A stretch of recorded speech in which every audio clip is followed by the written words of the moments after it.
안녕하십니까, 레필입니다. 5월 21일이고요. 오늘도 어제 이어서 진단 키트를 한번 보도록 하겠습니다. 오늘 관련 종목들은 상승으로 마무리가 되었는데요. 특정 종목을 제외하고는 아주 크게 상승하지는 않았습니다. 시초가 비슷하게 좀 형성이 다 되었고, 이 셀리드라는 종목을 제외하면은 뭐 크게 올라가지 않은 채로 마무리가 되었습니다.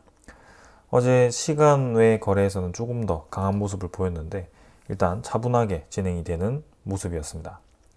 일단 대표적인 기업들은 모두 다 바닥을 찍고 서서 이제 반등을 하고 있는 그런 상황이고요.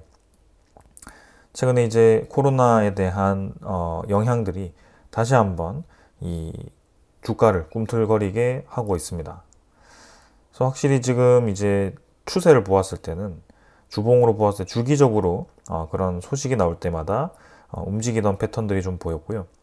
그 주봉과 유사하게 좀 본다라고 하더라도 충분히 지금 상승에 대한 이 범위가 조금 더 있다라고 볼 수가 있겠습니다.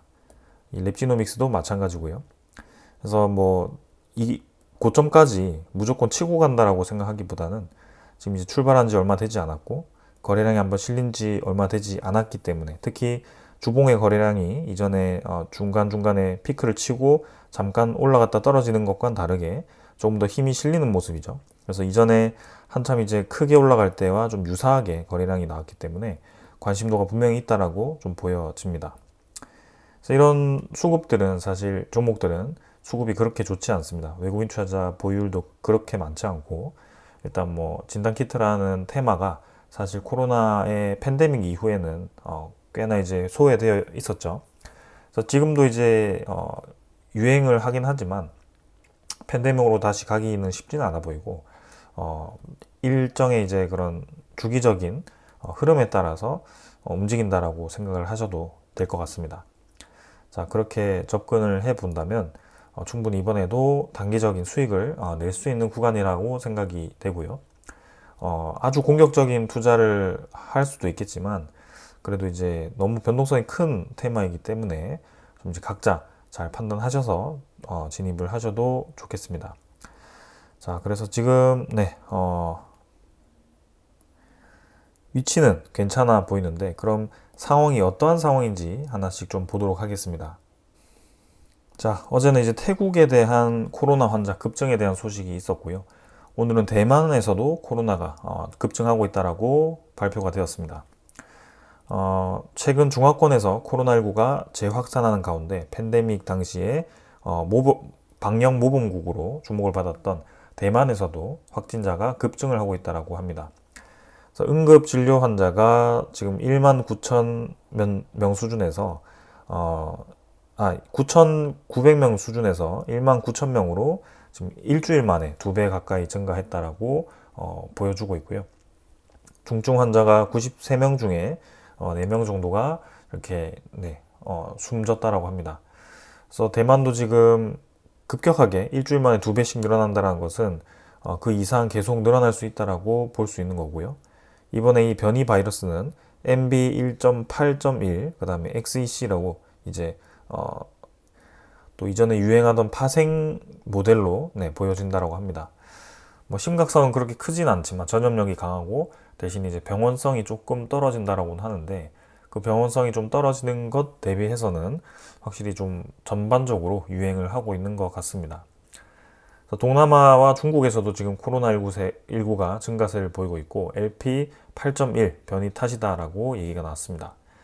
백신에 대한 접종률이 좀 많이 떨어져 있죠. 우리나라도 마찬가지 최근에 코로나 백신 맞는 사람을 본 적이 없습니다.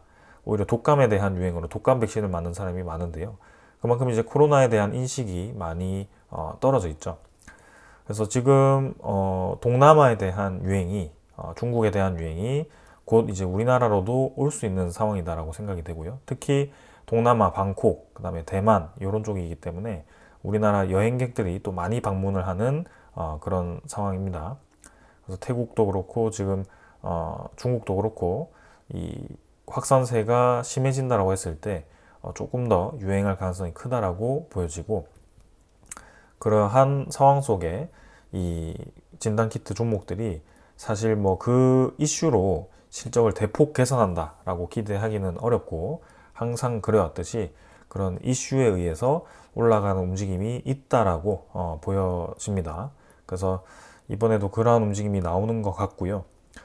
좀 짧게 본다면 3,000원대 수준 랩지노믹스 기준으로는 더 본다면 이제 4,500원 수준까지도 볼 수 있는데 사실 이제 이러한 종목들은 주가를 예측하기가 어렵기 때문에 수익이 나는 대로 계속 이제 매도를 하면서 올라가는 것을 추천드립니다.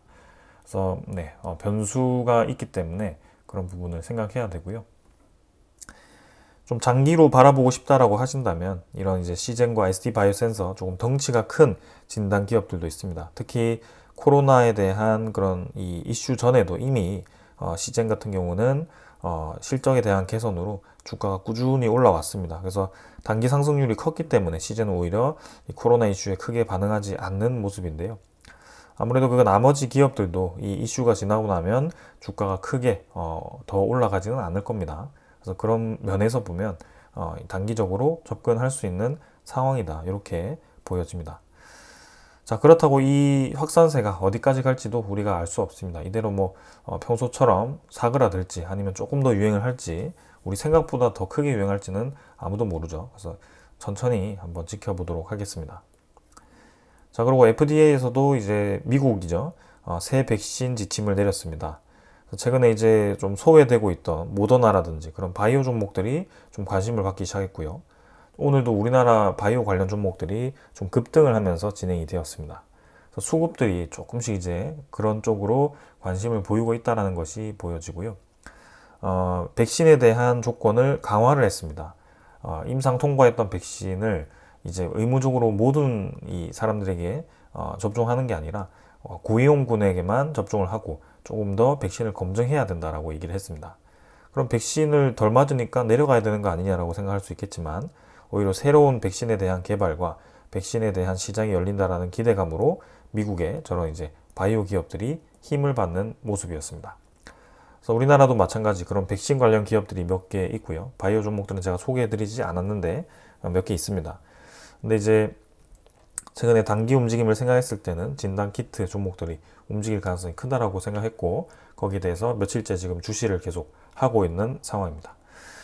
자, 일단 뭐 태국, 그 다음에 대만, 싱가포르, 홍콩, 중국 이렇게 5개국이 벌써 얘기가 나왔고요. 아무래도 동남아에는 계속 이런 확산세가 당분간은 이어질 것 같습니다. 6월까지도 계속 소식이 나올 것 같고요. 통상적으로 이제 7월, 8월 정도에 이 여름과 함께 이제 날이 더우니까 에어컨도 많이 틀고 환기도 안 되는 그런 구간에 좀 이 코로나가 늘기 시작한다라고 하고 겨울철에 피크를 찍고 이제 새로 5월 달까지 또 감소하는 추세였는데 다시금 이 분위기가 형성되기 시작했습니다. 자, 그래서 이 분위기에 의해서 좀 단기 수익을 노려보실 분들은 네, 충분히 노려볼 만하다라고 생각되고요. 네, 이후에도 조금 주시를 하면서 며칠 주시를 하면서 계속 리뷰를 해보도록 하겠습니다. 자, 오늘 여기까지 하겠습니다. 감사합니다.